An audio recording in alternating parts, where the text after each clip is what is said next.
Nós vamos começar a nossa terceira conferência dessa tarde, que na verdade ela tem mais um formato de um painel, de um bate-papo, e que vai ajudar a responder algumas das últimas questões colocadas aqui. Acho que a bola está levantada para o pessoal chutar para gol.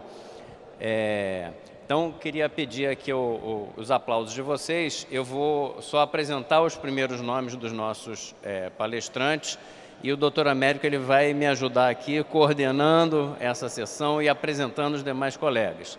Então, o doutor Américo Bernardes é do Ministério de Ciência, Tecnologia e Inovação, nós temos aqui também o doutor Alex, da Telebrás, a professora Lúcia Marise, da Univasf, e os três vão fazer aqui um bate-papo com a gente, falar um pouco sobre os programas do Ministério, da Telebrás, aqui com a experiência da nossa professora que conhece isso na prática, aqui na nossa interface Pernambuco-Bahia, né, da nossa Univasf, e falar sobre que programas estão em desenvolvimento, como é que eles podem ajudar a educação no nosso Estado. Então, uma salva de palmas aqui para os nossos palestrantes. Doutor Américo, muito obrigado. Eu vou até contar uma historinha aqui engraçada. Da última vez que eu conversei com o doutor Américo, eu fiz a ele uma pergunta. Ele deve ter achado assim, esse Quintela é meio maluco, né? Eu perguntei ele se ele trabalhava com Carlinhos Brown. O senhor está lembrado disso?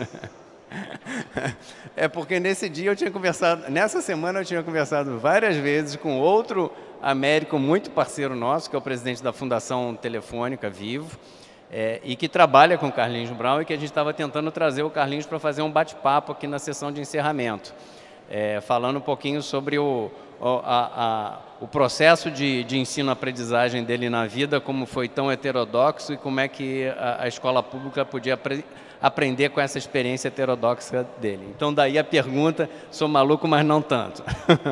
Então, doutor Américo, muito obrigado, a palavra é sua, e a gente vai se dividindo aqui à medida que o senhor julgue adequado. Tá. Bom, muito boa tarde a todos e todas. Estamos aqui, né, como o Quintela apresentou, eu sou o diretor de Inclusão Digital do Ministério da Ciência, Tecnologia e Inovações e Comunicações, né?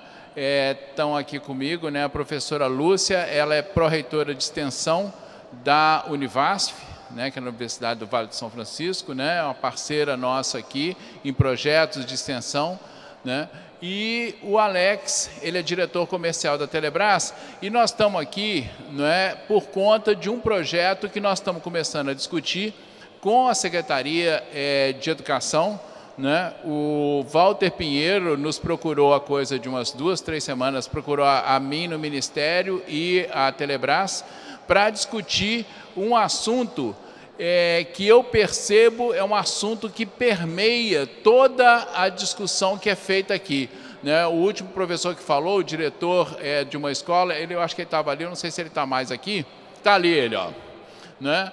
Professor, como é que é o seu nome mesmo, professor? Giovanni. O professor Giovanni mencionou um problema que é um problema crítico quando a gente discute o tema de novas tecnologias, né? De tecnologias como base para os processos de ensino-aprendizagem, todas essas coisas, né, que estão permeando os debates aqui, né? E aí nós achamos, né, nós estávamos até brincando ali, né, que esse debate que a gente vai propor aqui agora, ele dialoga diretamente com essa intervenção do professor Giovanni aqui, que eu acho que é a preocupação de muitos aqui, pelos aplausos que eu vi a intervenção do professor Giovanni, a preocupação de muitos aqui. Então eu vou fazer uma apresentação inicial, tá certo? Tentando dar um panorama do que são aí as políticas que a gente tem trabalhado, né, na área de inclusão digital, como elas se relacionam com a educação e trabalhando, né, vamos dizer, a partir deste patamar, né, o Alex vai aprofundar um pouco o tema da conectividade, particularmente para as áreas remotas, tá certo? Que é onde talvez o problema é mais grave. Quais são as iniciativas que o governo brasileiro, via, né, Telebrás, vem tomando, tá certo? E aí é um elemento importante entender o que é a realidade, o que está se passando nesse momento, né, as dificuldades que nós estamos enfrentando. Muitas vezes a gente tem que, não basta botar um satélite no ar, a gente tem que remover montanhas para conseguir que ele funcione, né, o nosso tormento. E a professora Lúcia, um projeto que tem sido tocado, né. Eu acho que se vocês quiserem, nós vamos ficar aqui embaixo, tá? Lá em cima dá muito trabalho para subir, né, e aí fica longe, aqui a gente está vendo vocês, qualquer coisa, tampar o tomate fica mais fácil, né, professora? Pronto. Eu queria começar com alguns dados que são aí dados sensíveis, né? Hoje de manhã, em outros momentos, foi falado aí do que é o perfil, né, que existe hoje dos usuários de internet. No Brasil nós temos mais ou menos 107, essa é a pesquisa do ano passado, 107 milhões de usuários de internet. Então, na população, considerando que usuários é aquela população acima de 10 anos que acessa a internet, né, isso representa aí uma quantidade apreciável, mas ainda a gente pode ver que tem uns buracos importantes aqui. Né? Quais são os buracos importantes? Se você olhar a diferença entre zona urbana e zona rural, né, você tem uma diferença importante entre os usuários de internet. E da mesma forma, se você olhar entre classes sociais, você também repara que, apesar do crescimento verificado nos últimos anos, você ainda tem uma exclusão, né, significativa aí, né? Então, tanto na zona rural quanto nas camadas mais pobres da população. Bom, um outro elemento que eu selecionei aqui é o que diz respeito, né, à proporção de usuários da internet por tipo de dispositivo. E aqui chama atenção demais da conta, se você olhar o seguinte, a parte azul, tá certo? Diz respeito a quem acessa a internet usando computador. A parte verde a quem usa telefone celular. E a parte vermelha ou laranja é a quem utiliza os ambos.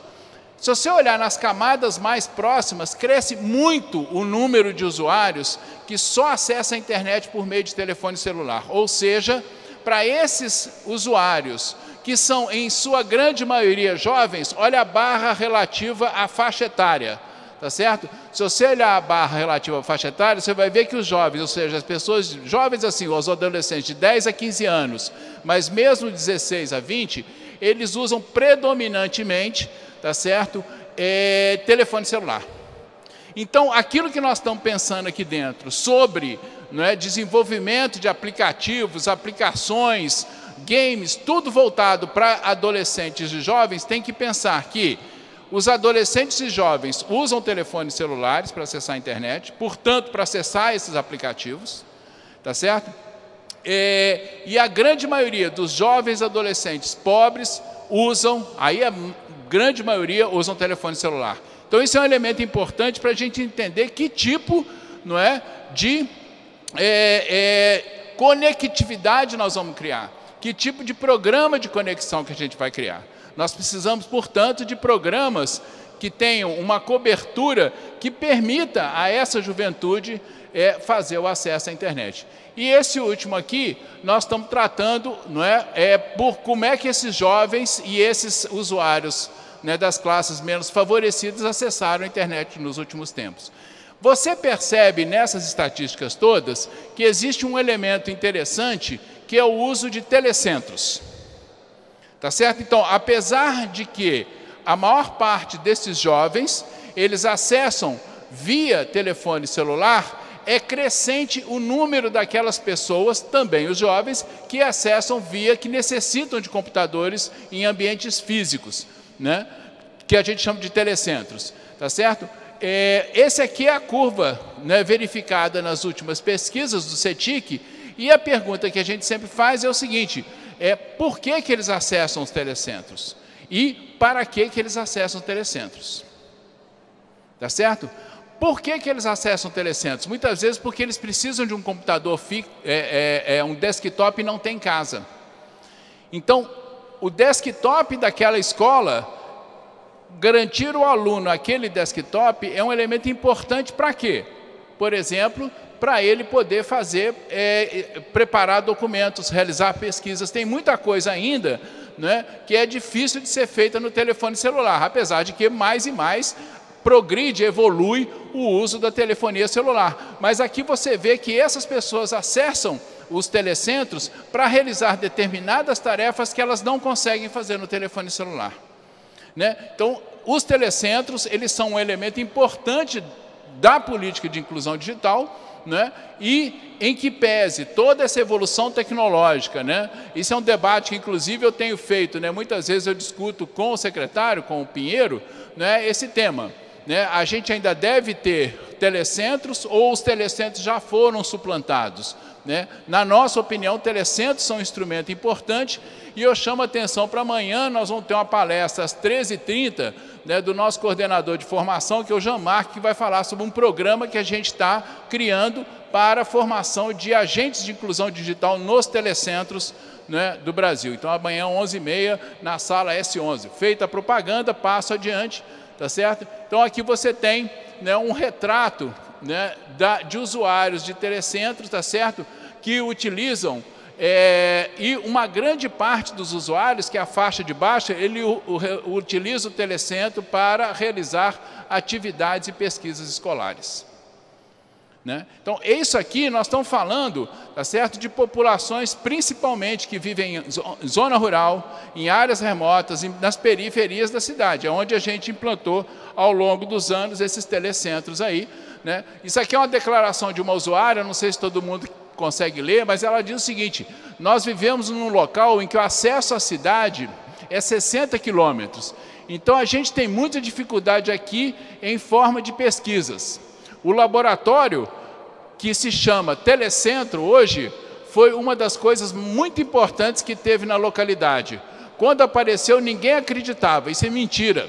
Mas quando começou a todo mundo acessar a internet, vendo que estava online, vendo que estava vendo outras coisas do mundo todo, sendo atualizada segundo por segundo, viu que começou a melhorar na localidade. Então, isso aqui é uma realidade que a gente vive, né? E o Alex, né, vai explorar um pouco esse tema mais adiante. Bom, nós falamos um pouco, eu falei muito rápido sobre essa questão dos telecentros, porque o tema que nós vamos mais explorar é o tema da conectividade. E esse é o Brasil. As áreas que estão em vermelho são aquelas áreas que não têm cobertura de alta capacidade. São os municípios que não têm cobertura de alta capacidade. Se você olhar, por exemplo, a Bahia, né? Se você localiza a Bahia ali, você vai ver que a Bahia, junto com o Nordeste, tem uma grande parte dos municípios onde você não tem conexão de alta capacidade. Esse é um dos temas que o senador, né, o secretário da Educação nos procurou, Walter Pinheiro, para que a gente discutisse um projeto envolvendo o Telebrás, Ministério da Ciência e Tecnologia, né, envolvendo o governo da Bahia, várias secretarias, para montar um programa, né, de expansão da rede de alta conectividade do estado da Bahia. Então, é um negócio que nós estamos trabalhando, estamos aqui hoje, né, nesse dia, não só para discutir isso com vocês, mas também para tocar esse projeto adiante. Bom, aí o seguinte, nós temos vários projetos envolvendo a questão de conectividade. Um deles é o projeto Cidades Digitais, né? Nós implantamos 11 cidades aqui na Bahia, tá certo? Nós estávamos há pouco, né, com o pessoal da Prefeitura de Lauro de Freitas discutindo o melhor uso da rede que foi montada, mas montamos também Itabuna, Piraí do Norte, Nilo Peçanha, Uruçuca, e estamos discutindo com as prefeituras como melhor aproveitar essas redes e integrá-las a uma rede estadual de alta capacidade. Neste programa, a gente trabalha com 3 elementos. Uma rede, que é a parte física, tá certo? Aplicativos de governo eletrônico e capacitação para servidores e para a população de uma maneira geral. Esse aqui é a nossa ação, 60% dos municípios estão nas regiões Norte e Nordeste, né? Nós hoje já temos praticamente aí 120 municípios funcionando em todo o país. Bom, o segundo programa, que talvez seja o mais interessante da gente focar, é o que a gente chama de programa GESAC. O GESAC, cuja sigla quer dizer Governo Eletrônico Serviço de Atendimento ao Cidadão, é um programa que começou em 2002, né, e ele faz a conexão de escolas, de unidades de saúde, de instituições que estão nas áreas remotas ou áreas desprovidas de conexão à internet, né? Nós tivemos aqui, o último contrato nosso de 2014 está vencendo sexta-feira, tá certo? Sexta-feira termina esse contrato, que nós tínhamos contratado, aí, cadastrado 7.700 pontos, sendo que praticamente metade desses pontos eram escolas. Esses pontos eles estão ainda conectados a uma velocidade de 1 megabit por segundo, né?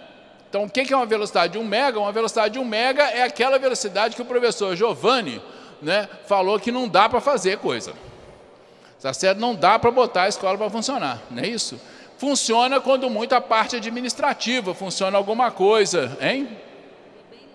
E bem lento, né? Então, é isso. E o que nós, então, decidimos no ano passado? No ano passado, o governo brasileiro lançou o satélite geoestacionário de defesas e comunicações. Tá certo? Esse satélite, que está a figurinha dele ali, tá certo? Foi lançado em maio e nós fizemos um contrato com a Telebrás para aumentar a velocidade das escolas para 10 megas por segundo. Tá? Bom, eu vou deixar todos os pormenores aí para o Alex falar. Então, nós botamos aumentar mais 6.500 escolas, então nós vamos passar para 8.000 escolas dentro desse contrato, aumentar o número de pontos para 15.000.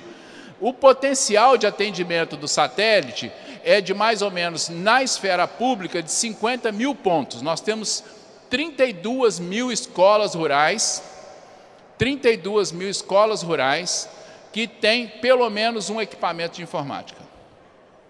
Tá certo? A grande maioria dessas 6.558 escolas, elas cobrem perto de 2,5 milhões de alunos. Metade dos alunos estão em 6.500 escolas. Então, esse aí é o projeto. Esse projeto, então, o Alex vai aprofundá-lo um pouco mais. E nós lançamos também no final do ano passado, né, foi uma discussão que teve na Telebrás, lá, nós, Telebrás, né, o Ministério aí, e o ministro, então, Gilberto Kassab, ele apoiou e deslanchou um projeto que a gente chamou de Internet para Todos, que é um projeto que busca atender 40.000 localidades. Nós falamos daquela localidade, daquela pessoa que diz que andava 60 quilômetros, não sei o quê. Existem no Brasil mais ou menos 40.000 localidades como aquela, tá certo? E a ideia que a gente desenhou era um projeto que você tem o satélite, você tem uma antena, que parece com uma antena dessas de televisão.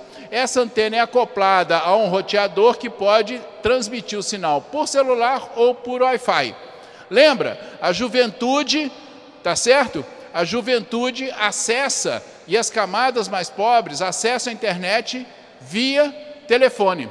Então, você tem que garantir uma cobertura que permita isso. E esse projeto, ele olha exatamente esse tipo, prioritariamente, vamos dizer assim, esse tipo de público que nós estamos falando.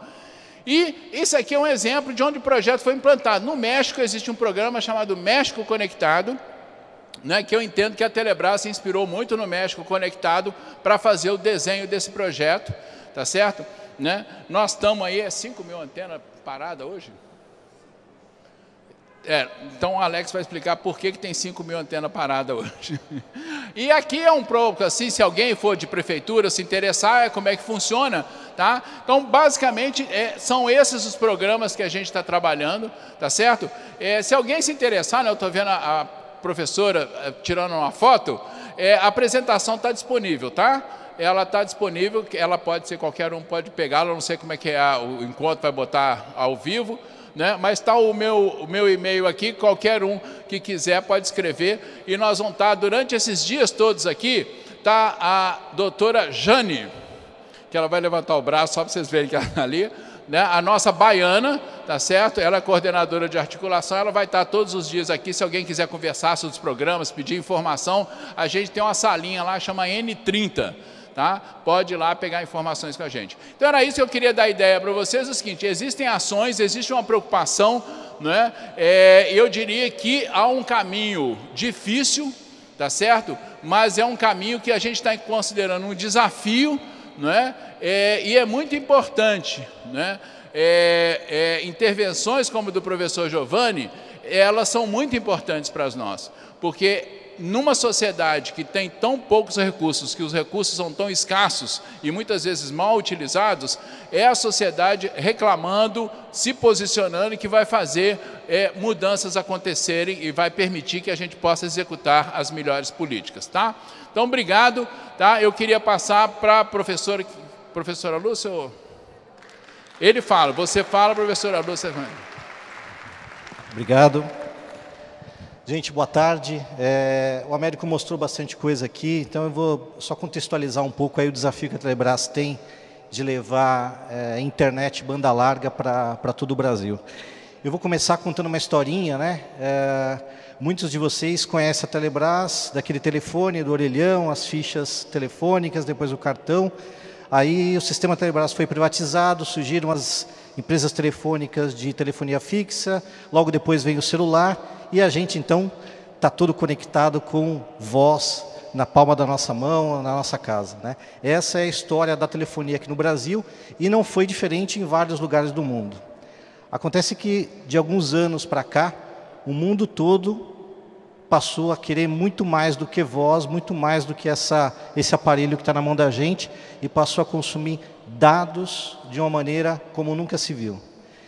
Então, só para os senhores e as senhoras terem uma ideia do que é esse desafio hoje, no mundo inteiro, cerca de mais da metade da população do mundo, a gente está falando de 3 bilhões de pessoas, estão completamente desconectadas de acesso à internet. Essa é a realidade do mundo inteiro. Imagina o continente africano quase que inteiro, totalmente desconectado. A Austrália, que é um país rico, com boa parte da sua população ainda desconectada. O México, como a gente viu aqui, ainda numa situação sem acesso à internet.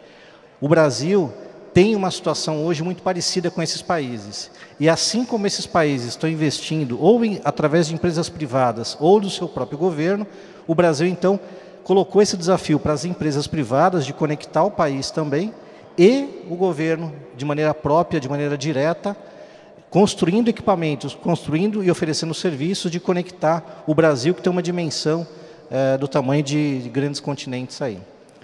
Isso porque a gente tem a crença, e aí eu posso falar pela Telebrás, de que tinha um slogan bastante antigo, né? Meu pai e minha mãe falavam muito dele, que eu via no rádio, eu via na televisão também, aonde tem Brasil, tem Telebrás, e esse é um slogan que a gente traz até hoje lá como um DNA da companhia.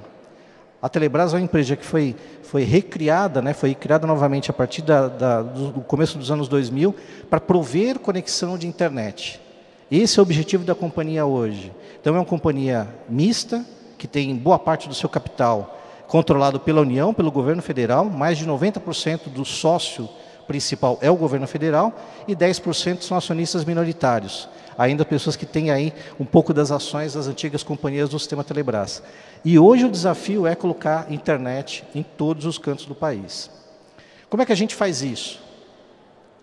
O Américo mostrou aqui os telecentros, as cidades. Então a Telebrás tem em cada capital do país um ponto de presença, levando conexão de internet para as operadoras e também para as empresas, para os provedores em vários lugares do país.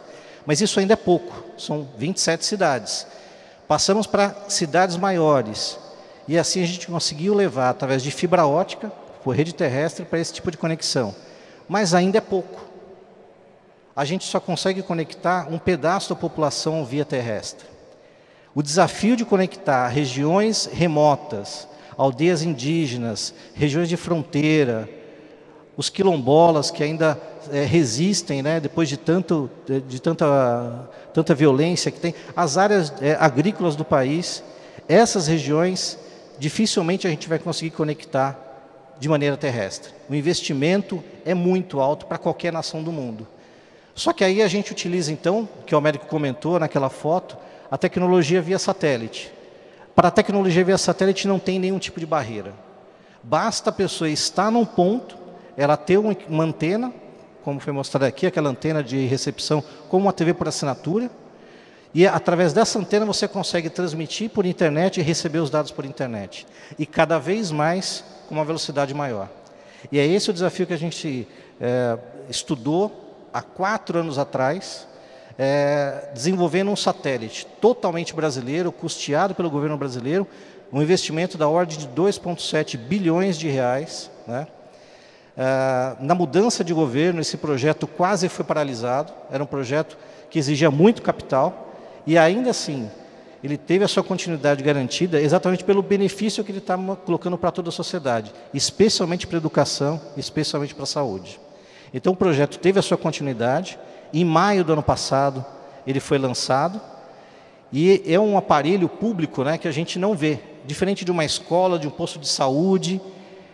Ele não vê, a gente não vê porque ele está lá parado, né, a 36 mil quilômetros sobre o Brasil, podendo receber e mandar o seu sinal de internet. O que a Telebrás faz para colocar esse sinal em cada localidade? Então, o Américo mostrou aqui o projeto Internet para Todos e o projeto GESAC. São os dois projetos que o governo federal, através da Telebrás, leva esse acesso para a escola, postos de saúde e os demais aparelhos que o Ministério indica para a gente. Esse trabalho a Telebrás faz com a ajuda de parceiros, especialmente de uma empresa, que é aquela empresa que tem aquele serviço lá no México, né? Nós então contratamos uma empresa, o nome dela é Viasat, é a maior operadora do mundo de sinais via satélite, né? Ela está chegando ao Brasil através desse acordo com a Telebrás, e a Telebrás vai cumprir o contrato GESAC, levando internet para as escolas e também levando internet para as comunidades, que é o Internet para Todos, porque a gente entende que o aluno na escola vai ter toda a base de acesso à internet, como aquele serviço que foi mostrado aqui naquela palestra anterior do Google, né? Google for Education, Khan Academy, todas essas ferramentas estão disponíveis para quem tem conexão. Sem conexão a gente não consegue usufruir nada do que tem de melhor no mundo inteiro. Então, com o satélite, a gente consegue colocar a internet no ponto mais remoto do país, com a mesma qualidade que tem no centro de São Paulo. Não tem diferença alguma. Até uma semana atrás, nós tínhamos 4 pontos instalados com esse serviço lá no estado de Roraima, no norte do país. Na região de fronteira, todo mundo acompanha aqui as dificuldades do povo venezuelano atravessando a fronteira com o Brasil, certamente em busca de um futuro melhor. E lá, 4 pontos instalados disso, no posto de fronteira, 2 escolas municipais e uma escola numa aldeia indígena, já estava com acesso ao serviço com a internet de 10 megabits por segundo, atingindo diretamente 1.500 alunos, através da plataforma Khan Academy. Alunos podendo usar computadores que estavam encaixotados já há alguns anos e podendo usar esse serviço. Infelizmente, né, no Brasil, como o Américo falou, a gente, além de lançar um satélite, coisa que poucos países conseguem no mundo, a gente tem que mover montanhas, né? Hoje, esse projeto que a Telebrás está tocando, ele está paralisado por conta de uma liminar na Justiça Federal do Estado do Amazonas, impedindo que a Telebrás continue a instalar esse serviço.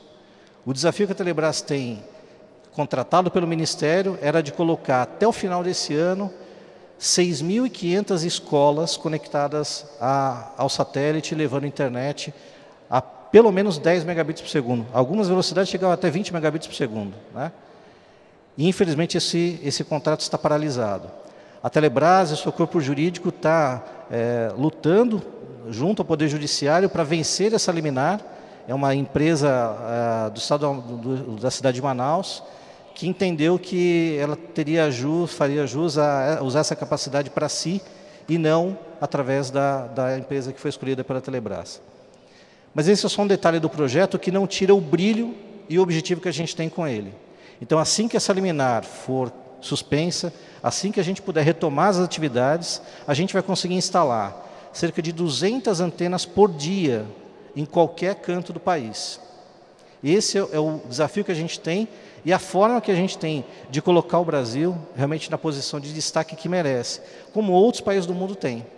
O México Conectado já conta hoje com 70 mil localidades com acesso à internet. Eles começaram esse projeto há 2 anos. Então, se a gente tiver acesso, se a gente tiver a facilidade de instalar isso, a gente acredita que em 2 anos, no mínimo, vamos ter esses 70 mil localidades aqui no Brasil, podendo até ser um número maior, tanto de escolas, postos de saúde, hospitais, e conectar as pessoas que não têm acesso à internet. Tá? Então, esse é o compromisso que a Telebrás tem com todo o poder público, com o Ministério. Esse é o acordo que nós temos. O ministro Gilberto Kassab cobra insistentemente que esse projeto não seja paralisado pelo benefício direto à sociedade que ele dá. Tá? E esse é o desafio que a Telebrás tem. E aí o que a gente pode dizer, toda a diretoria, todo o nosso corpo jurídico vai lutar todos os dias para que essa liminar seja suspensa rapidamente e a gente consiga cumprir esse desafio, que além de muito bonito, vai dar muita satisfação para o Brasil inteiro. Esse é o nosso compromisso com a América e com o Ministério. Tá bom? Muito obrigado.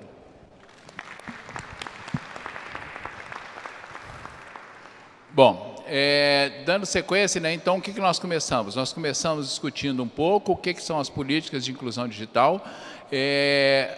Essas políticas têm em mente, né, aquelas camadas que não têm acesso porque vivem em áreas remotas, tá certo? Ou porque não têm condições econômicas de ter esse acesso. Às vezes as duas coisas se combinam, né? O Alex falou desse projeto todo que o governo, via Telebrás, montou nos últimos anos e que está agora, né?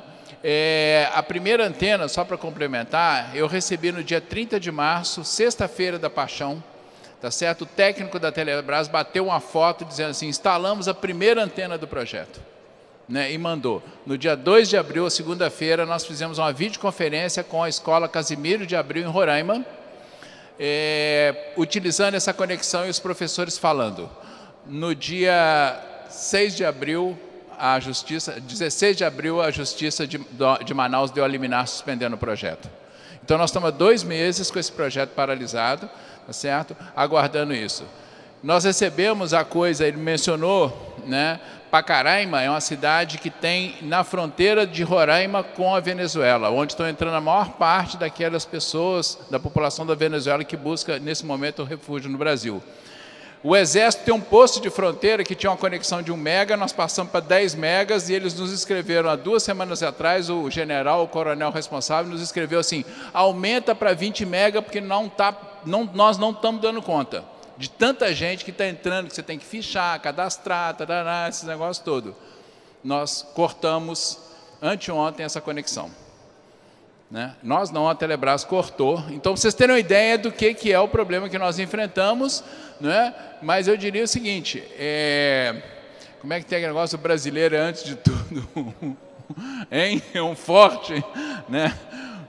Eu acho que nós somos todos nordestinos, não é isso? Que o nordestino é um forte e a gente tem a convicção de que estamos fazendo a coisa certa e que, por estarmos fazendo a coisa certa, né, nós vamos garantir. E aí eu queria chamar a professora Lúcia, né, pró-reitora de extensão da Univasf, para falar um pouco o que é um projeto, né, de inclusão digital, que ele atinge os estados de eu falo Mato Grosso, da Bahia, do Pernambuco e do Piauí. Tá? É a primeira universidade que abrange 3 estados a ser implantada aqui no Brasil. Boa tarde a todas as companheiras e os companheiros, né, professores como eu. Então, tenho muito prazer em estar aqui socializando com vocês essa experiência muito interessante que nós estamos desenvolvendo na Universidade Federal do Vale do São Francisco, que tem sede na cidade de Petrolina, Pernambuco, mas tem campus na Bahia, nos municípios de Juazeiro, Paulo Afonso, Senhor do Bonfim, e temos também campus em São Raimundo Nonato, no Piauí. Esse projeto, que eu quero comentar um pouco sobre ele aqui, que é um projeto de inclusão digital, ele resultou de uma chamada pública que foi feita, né, pelo Ministério das Comunicações. Nós concorremos a essa chamada pública, fomos contemplados e instalamos o projeto na nossa universidade, que é um projeto de um centro de recondicionamento de computadores. Então, como é que funciona esse centro de recondicionamento de computadores? A gente tem a possibilidade de estar recebendo computadores do Brasil inteiro, computadores que as instituições normalmente descartam porque acham que preferem computadores mais novos, mais modernos, com melhor desempenho, mas ainda são máquinas muito boas, muito efetivas, né? E com as mudanças que a gente pode fazer, elas se tornam absolutamente boas de serem ainda utilizadas pelas instituições. E lá na nossa instituição, nós temos um prédio que é pertencente à Pró-Reitoria de Extensão, onde a gente abriga todos os programas e todos os projetos voltados especialmente para a população do campo, que é a população que nós elegemos na Pró-Reitoria de Extensão como uma população prioritária, quer dizer, como aquela que precisa receber uma atenção muito mais cuidadosa, muito mais redobrada por parte da universidade, que tem essa responsabilidade, não é, de estar empoderando essas famílias, empoderando esses jovens estudantes, empoderando as mulheres rurais, empoderando os indígenas, os quilombolas, os ribeirinhos, as populações de terreiro, né? A gente entende que a universidade tem esse papel e nesse prédio que nós equipamos, né, com todas as condições de dormitório, de cozinha, de salas climatizadas,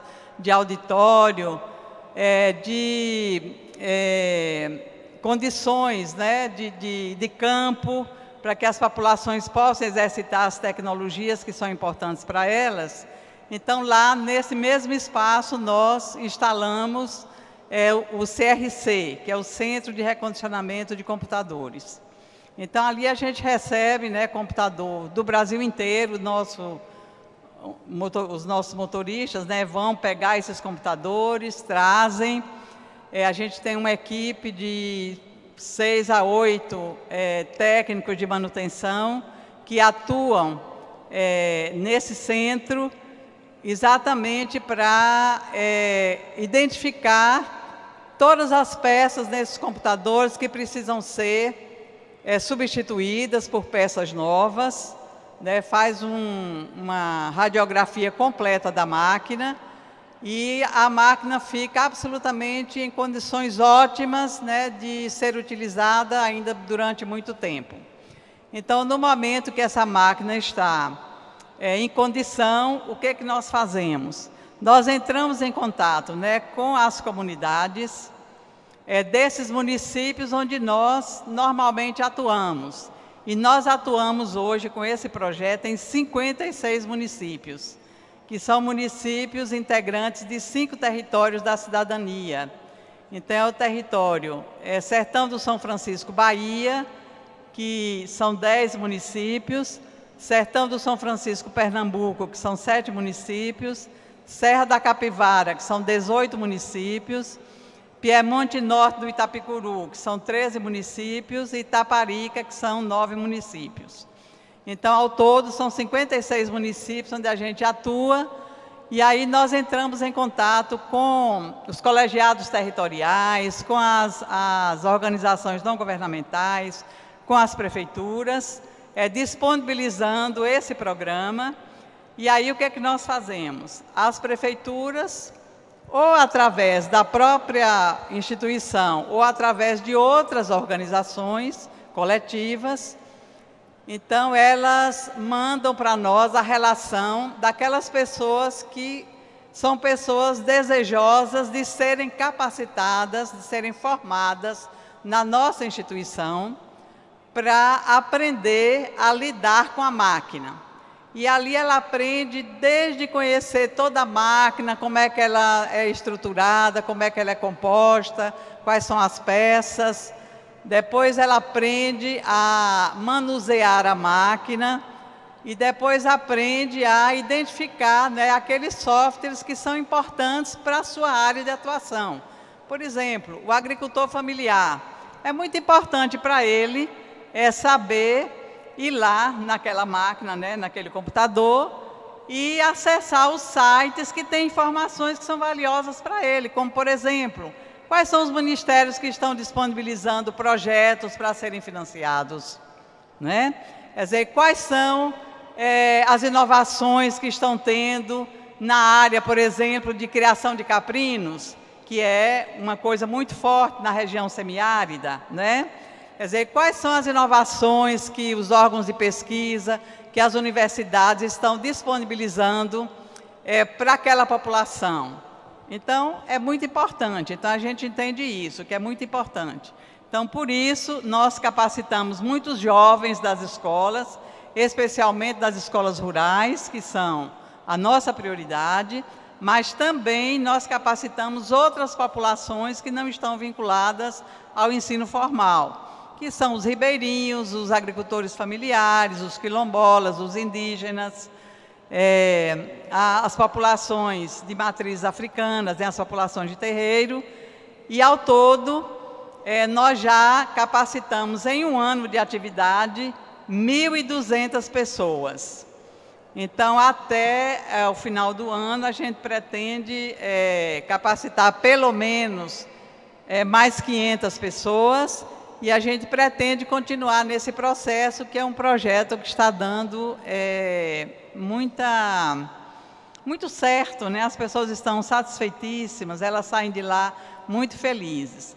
Quer dizer, para que essas coisas realmente possam acontecer, a gente precisa dar o suporte necessário para receber essas pessoas.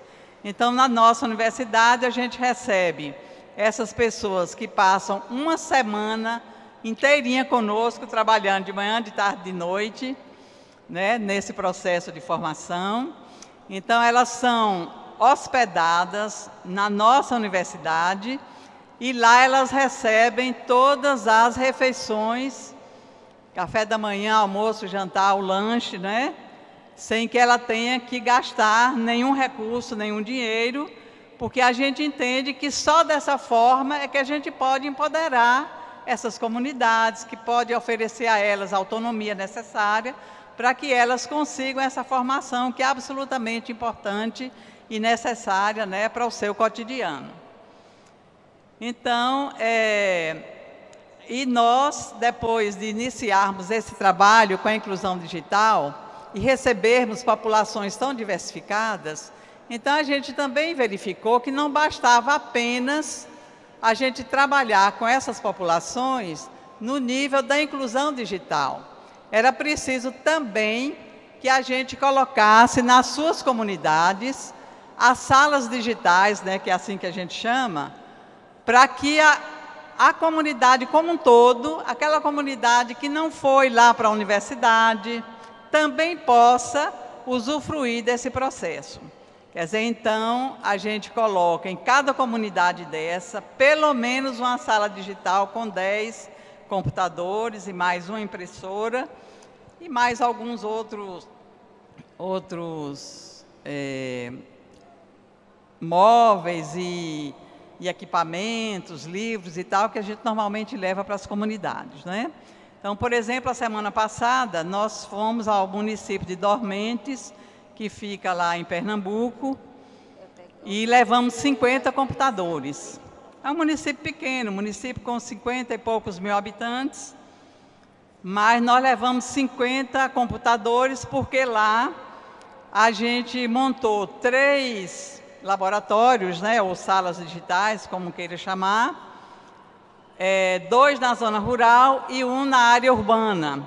E esse da área urbana, nós já colocamos de forma que o nosso departamento, né, de educação à distância pudesse também colocar ali um polo digital, né, um polo de educação à distância, com cursos superiores, né, fornecido pelos nossos docentes, né, pelos nossos estudantes de pós-graduação que estão envolvidos nesse processo, exatamente para também fortalecer e dar muito mais autonomia ao município. Então, isso é uma coisa muito importante, né, a gente colocar essas salas digitais em cada comunidade. E nós estamos nos 3 estados, Bahia, Pernambuco e Piauí. Então, às vezes, assim, no município dos mais pobres, por exemplo, do Piauí, o município de Guaribas, que é um município que fica no território Serra da Capivara, na época do programa Fome Zero, ele foi tido como o município mais pobre do Brasil, aquele que tinha o IDH mais baixo, né? Tanto que o Fome Zero iniciou por lá. Então, esse é um município que está também contemplado nesse processo, né? Então, a gente entende esse projeto de inclusão digital como um projeto importantíssimo e, além dessa questão de nós formarmos as populações, instalarmos as salas digitais com não menos que 10 computadores em cada comunidade. Durante 6 meses, a gente ainda acompanha cada comunidade dessa para o caso de alguma máquina ter algum problema e precisar de um reparo que os alunos que foram capacitados não tenham tido a capacidade de consertar. Então, a gente também percebeu que era importante a gente agregar outros valores e outras informações para essa população, no sentido da geração de trabalho e renda, por exemplo, garantindo a sustentabilidade alimentar. Então, a universidade é um mundo de riqueza, né, de informações com profissionais os mais diversos. Então, como é que a gente pode guardar essas informações apenas para os nossos alunos, que são alunos formalmente matriculados, e não disponibilizar essas informações para uma população que está muitas vezes passando fome, né? Então, hoje, a gente montou na nossa instituição e nesse espaço, que é o espaço voltado para as populações do campo, nós montamos uma unidade demonstrativa que a gente está chamando de Sistema Integrado de Produção, que é um sistema que, a partir da construção de um tanque para a criação de peixe, que pode ser um tanque construído com tijolo e cimento, mas também pode ser um tanque construído com materiais alternativos, papelão, plástico, né? Materiais mesmo alternativos. E a partir dessa criação de peixe ali, então, uma área pequena, que pode ser uma área de 100 metros quadrados ou 200 metros quadrados, a terra que o agricultor tiver, então a gente orienta, né, para a partir dessa criação de peixe, né, onde a água é bastante rica, né, com os sedimentos, né, do peixe, então essa água é utilizada, né, para irrigar os pequenos plantios de hortaliças, de fruteiras, que são fruteiras da terra, né? E também ali nesse espaço a gente coloca criação de galinha caipira, que pode ser de corte ou de postura, a criação de outros pequenos animais, como codorna, como porquinho da Índia, né, que tem uma reprodução muito intensa. Quer dizer, com isso e na proposta metodológica que a gente utiliza, semanalmente, esse agricultor ele tem proteína, né, através dos frangos, das galinhas que ele cria, dos ovos, né? Ele tem as hortaliças necessárias para a sua alimentação, porque ele pode plantar o feijão guandu, ele pode plantar quer dizer, outras verduras, né? Abóbora, batata doce, inhame, aipim, né? Então, ele tem garantido a sua seguridade alimentar e ainda tem um excedente pequeno, mas ele ainda tem um excedente pequeno que ele pode comercializar ou pode trocar com os seus vizinhos por outros produtos que ele deseja. Quer dizer, então, através desse projeto, que é um projeto financiado pelo Ministério das Comunicações, não é, que hoje se juntou, hoje é MCTIC, não é, mas na época que a gente fez o convênio era só o Ministério das Comunicações. Então, a gente está podendo transformar a vida de muitas pessoas que vivem na zona rural, né, como aquelas pessoas que o professor Giovanni mencionou, que são as pessoas com as quais a gente trabalha, porque eu entendo que o papel da universidade é esse, é contribuir para a transformação, é contribuir para trabalhar com as populações mais pobres e para dar a essas populações mais pobres uma melhor qualidade de vida. Então, no momento, a gente tem trabalhado com os territórios onde nós temos campi, mas nada impede que qualquer pessoa que esteja aqui e que deseje que nós, da nossa universidade, possamos estar também recebendo alunos das comunidades de vocês, nada impede que isso aconteça. Viu? Então, é só vocês entrarem em contato conosco. Meu nome é Lúcia Marise. Eu estou pró-reitora de extensão já há 6 anos, mas o que eu sou mesmo é professora, né? E é o que eu gosto realmente de ser. E o meu e-mail é lucia.oliveira@univasf.edu.br. O Univasf é U de União, N de Nação, I de Índia, V de Vida, A de Água, S de Sorte e F de Francisco. Então, podem entrar em contato que a gente terá todo o prazer de atender vocês, recebendo pessoas das comunidades onde vocês atuam, não é? Especialmente se for comunidade rural. A gente pode receber, pode capacitar, depois podemos colocar as salas digitais com as máquinas lá, sem que isso custe nada a você, né? Porque esse projeto é um projeto de cunho social, financiado pelo Ministério das Comunicações e também pela nossa própria instituição. E se as pessoas das comunidades de vocês não desejarem serem capacitadas em inclusão digital, mas desejarem serem capacitadas nesse sistema integrado de produção, que é muito maravilhoso, a gente também poderá receber. Então, estou aqui à disposição se alguém quiser outra informação. Muito obrigada.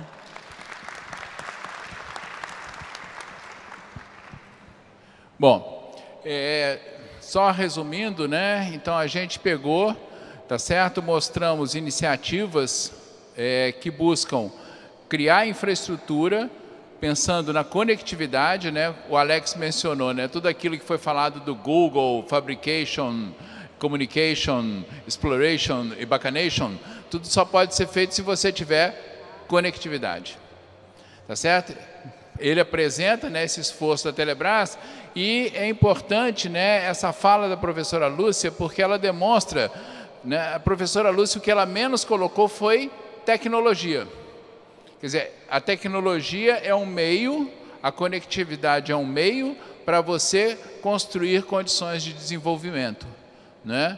Então, essas salas digitais, que são os telecentros, tá certo? Eles se tornam ferramentas fundamentais de desenvolvimento, né? E ao mesmo tempo que o projeto permite a conexão, a colocação dos equipamentos, o contrato GESAC garante a conexão dessas salas.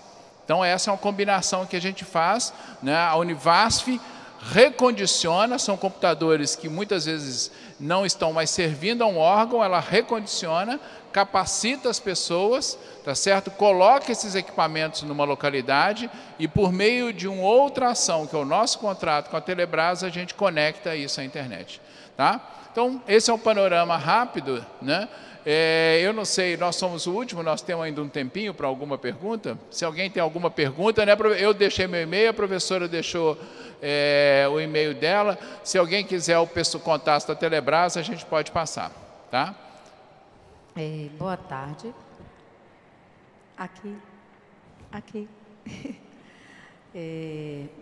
Eu estou gestora de uma unidade escolar na ilha de Itaparica, em Veracruz, e nós já temos fibra ótica lá. Eu queria saber qual a dificuldade que existe de chegar à velocidade integralmente na escola, mesmo com fibra ótica. Existe uma dificuldade ainda? É via satélite o nosso. Deixa eu te falar, se é fibra ótica não é via satélite, porque as duas coisas não funcionam. A gente teria que ver qual é a sua escola. Eu acho, tá? Vou dar aqui a minha opinião, pelo fato de ser na ilha e não ter cabos de conexão, a internet chega lá via satélite até o ponto e lá na cidade é distribuído por fibra ou ainda por aqueles fios de antigamente, os pares trançados que se falava lá. Existe sim uma limitação dessa capacidade que vai pelo satélite. Provavelmente é uma operadora privada que atende e não tem a capacidade que o satélite da Telebrás tem.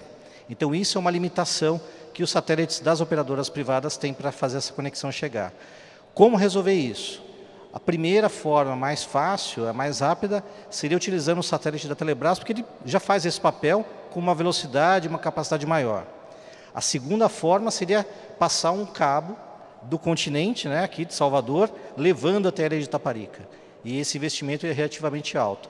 O terceiro seria no outro lado, né, de buscar uma outra cidade mais perto, fazer o mesmo processo via o mar, né, via marítima, para levar esse cabo até lá. Então, a forma mais barata e mais rápida é, de fato, via satélite direto, com uma capacidade. A tecnologia para fazer isso é a banda Ka. Essa tecnologia é a que permite levar a banda larga de uma forma mais barata e mais rápida a partir de agora, que é o que o satélite da Telebrás tem. Você me permite uma complementação? Só complementando, pena que o professor Giovanni não está aqui, nos últimos 40 dias a Secretaria instalou conexão via satélite, uma dessas soluções privadas, né, com 15 mega, em 280 escolas, no interior, todas no interior, tá? E até o final de julho serão 320 nessa fase. Mas ontem também, durante a cerimônia de abertura, tanto o secretário quanto o governador anunciaram que até o final do ano todas as nossas escolas estarão conectadas com pelo menos 10 mega. Então, certamente estão apostando nas soluções apresentadas aqui. Perdão. E a nossa foi uma das primeiras e foi garantido que era fibra ótica, sim. Eu acho que a distribuição lá na ilha pode ser por fibra, mas ela passa pelo tubo via satélite, vamos chamar dessa forma, e ele é mais limitado. Depois eu queria ver com você, tá certo? Para a gente detalhar, sim, para ver o que é, né? Para tirar essa dúvida sobre o que é. Eu acho que é importante para a gente, para você ter clareza do que de fato está acontecendo lá e nós também, tá? Desculpa, professora. Eu sou professora Normeide Rocha, estou gestora do Colégio Estadual Coronel Dias Coelho, Morro do Chapéu. E quando eu cheguei na escola como gestora, havia o GESAC na porta da sala de informática.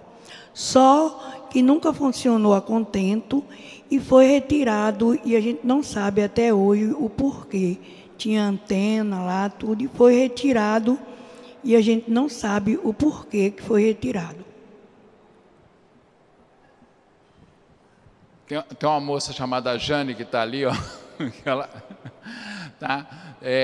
Se você estiver aqui amanhã, você pode conversar. Você sabe já de cor qual que é? Não, né? Não, ela não sabe de cor, não. Tem um elemento do GESAC que é o seguinte: se for instalada uma outra conexão via programa banda larga na escola, ou algum outro programa como esse, por definição, inclusive do órgão de controle, da Controladoria Geral da União, a gente tem que retirar a conexão GESAC, se uma outra conexão foi colocada. Tá? Se for isso, mas a senhora pode conversar com a Jane amanhã. Qualquer pessoa que tiver dúvida sobre isso, ela está aqui esses dias, pode tirar dúvidas sobre isso e todas essas questões que escolas, inclusive que escolas estão sendo, o Quintela falou, né, dentro das fases de atendimento do GESAC aí que a gente está fazendo. Tá? Não havendo... Não?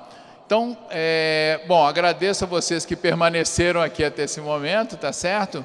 Né? Obrigado. Eu queria agradecer ao Quintela, né, indiretamente ao secretário de Educação, Walter Pinheiro, né, essa oportunidade da gente apresentar esses programas aqui, tá certo? É muito importante, não só para dar satisfação do que a gente está fazendo, para mostrar também os desafios e aqueles problemas que vocês podem, via exigências da sociedade, contribuir para que a gente faça a melhoria do atendimento, né, ao público de uma maneira geral. Tá? Obrigado, boa noite para todo mundo.